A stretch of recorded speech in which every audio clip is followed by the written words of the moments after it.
Here's another update on the MicroPET. I've been working on the bootloader and the boot ROM options, so stay tuned.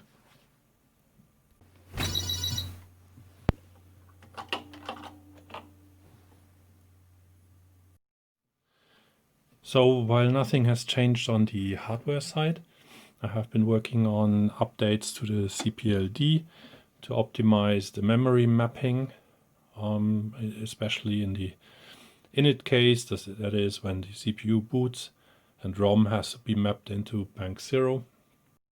And then I have been working on the bootloader in that ROM that now provides a boot option menu, which I'm going to show you next. So when you switch on the machine, you will now see a bootloader option menu.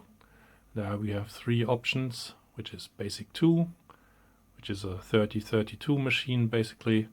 Then we have basic 4, either in 40 columns or 80 columns, so that's a 4032 or an 8032 machine.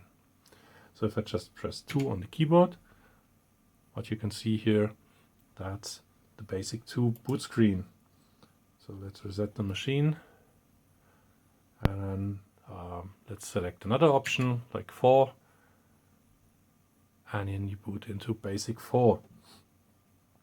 And let's check the last option. So if you press 8, you run into the 80 column mode. Yes. As you can see, I've pulled out my old disk drawer where I store some of the 5¼ inch floppy disks that we use for our old Commodore equipment. And the disks I use are kind of those, and I actually had them all marked with the content, programs, or E for eigenes Zeug, own stuff. That is copied here, or I have something like this where I have, if you can read it, a copy of the sources for my own operating system, BS Betriebssystem here. And as you can see, those disks are very old. If I remember correctly, those were dates when I actually did a copy of those. So, and here, because I started on the Commodore PET, this is actually I believe my very first disk, and it still exists. And actually, as you can see, I noted here, it's Commodore DOS 1.0 on a 3040 disk drive. Most of those drives have been updated to DOS 2 already, so this is one of the rare versions where you actually have 670 blocks free, which you don't see here because there's a lot of stuff on that. And those disks are now probably about 37 years old, or even older, 38 years. So let's have a look what's on them. So in those days, almost all the games were written in BASIC. There are only a couple of exceptions, like the Invader games I showed, for example, in the last video. But let's have a look at what BASIC games I have on my old disk here.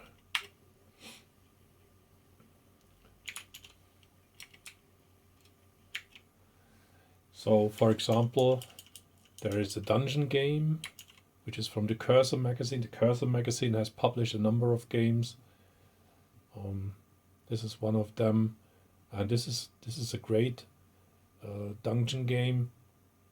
There has been a video about a bug that appears if you run that on a basic 4 machine that has an improved garbage collection algorithm, which changes the internal structure of the string variables, and so the bug appears only in basic 4 but not on the basic 2 machines for which this was originally created.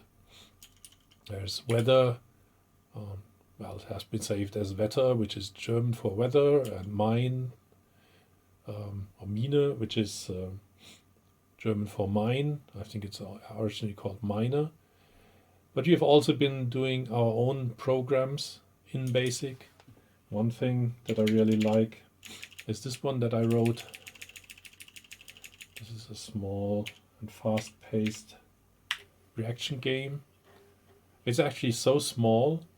When I had breaks at school,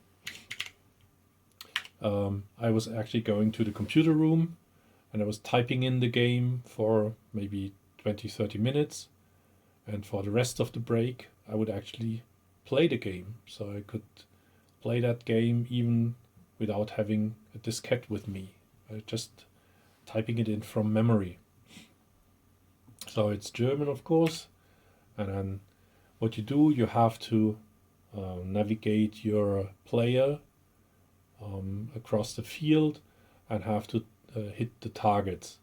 And you can steer your player with two keys, N for turning left and M for turning right, which is actually important. It's not the direction in which the player will move, but it's the direction in which the player will turn.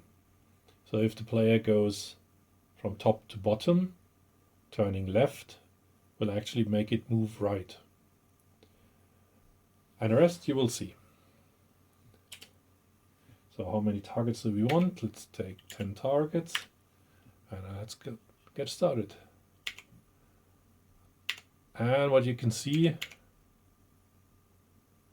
all the turns that you do stay on the screen and make it even more difficult.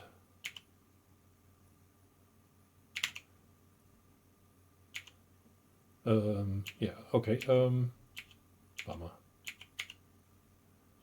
It's been a while. Make it more difficult to... Oh man, I used to be so good at that game.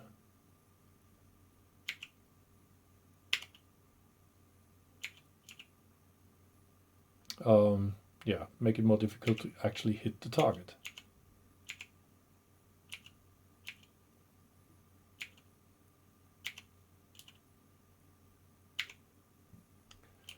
Oh well.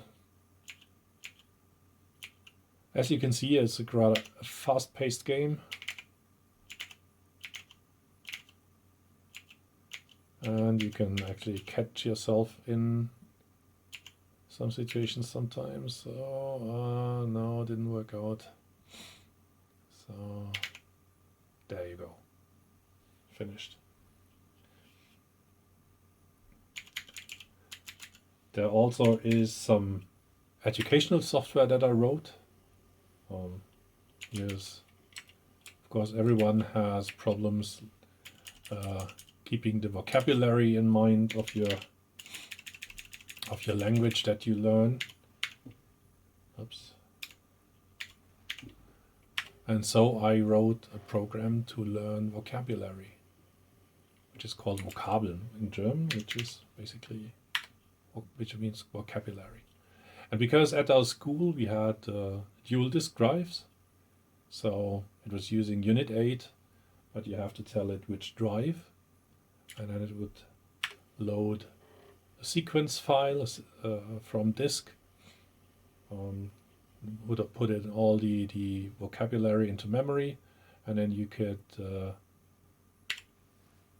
see what those are, the ones that are here. It's the one that I found on that old disk, but I used it later on my Commodore 64 much more, and yeah, helped me a lot to remember the vocabulary. You can actually say abhören, which means test. So yeah, this is E. Right. Gehen, go. Right. Schöpft. Exhausted. Yeah, very good. And then you press the left arrow and you can exit the program.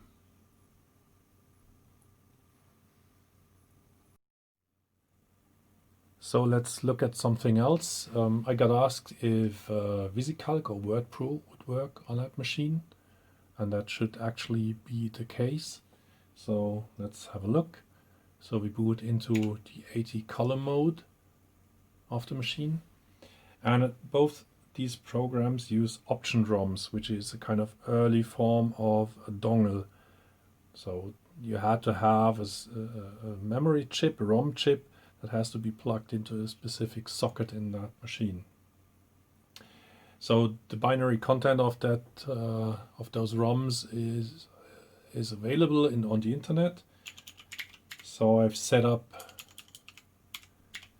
if you look at this, my XS1541 on drive 0. I have put the visicalc version, and then if you go on drive 1, I've put some helper and also the option ROM information.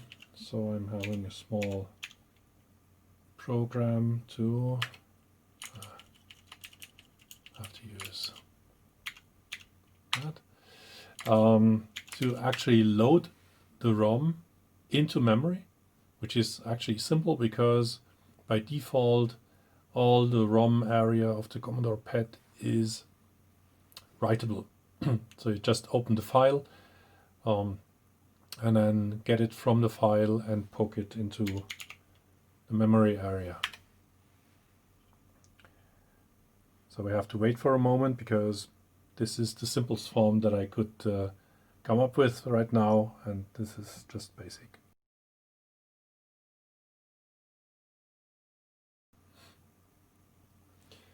So now the loading has finished. We can have a look at the memory area.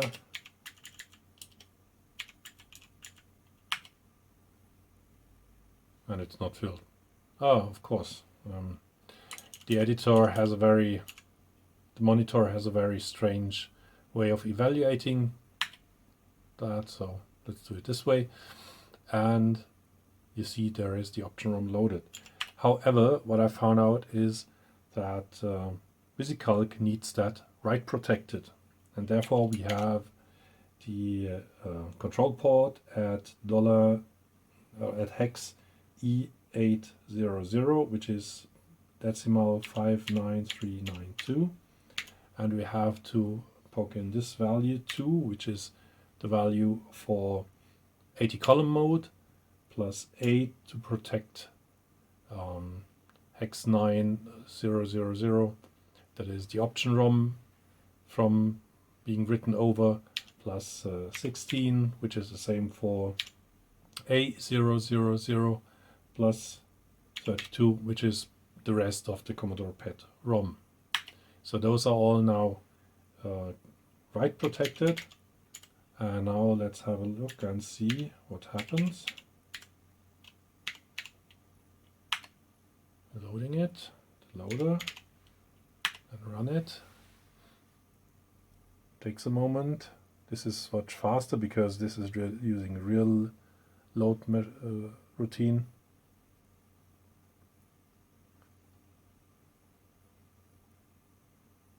So it should be there in a second. So there we have it. First thing to note is, of course, the video output is very bad on my composite output here, and this is something that I want to address by going through to VGA timing. But however, you can just walk around with your cursor into cells of visicalc. However, when you enter a value and then press return, I get this one. I have no idea why this happens. It doesn't happen in the Vice emulator.